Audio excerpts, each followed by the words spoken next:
Saudara, Polda Metro Jaya berhasil menangkap pelaku pemasang kris palsu di kotak amal masjid. Pelaku mengaku telah memasang kris palsu di 38 titik, sebagian besar di masjid-masjid besar di Jakarta.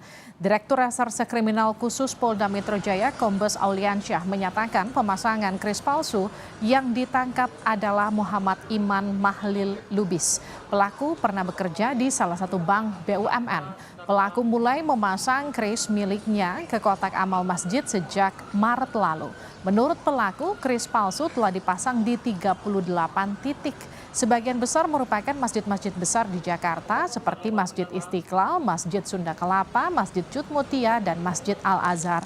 Pelaku dijerat pasal di Undang-Undang ITE dan KUHP dengan ancaman hukuman di atas 5 tahun.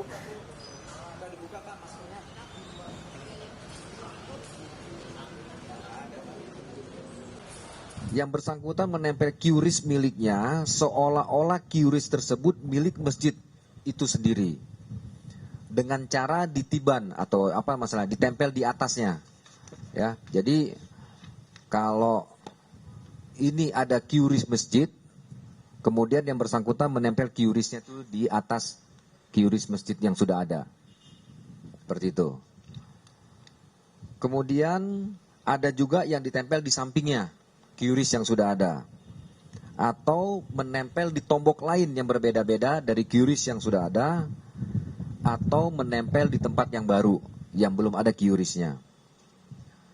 Kemudian pada yang bersangkutan sudah kita lakukan penyitaan selain QRIS yang belum ditempel, kemudian juga ada handphone yang bersangkutan gunakan untuk melakukan perbuatan melawan hukum yang seperti tadi kami sampaikan.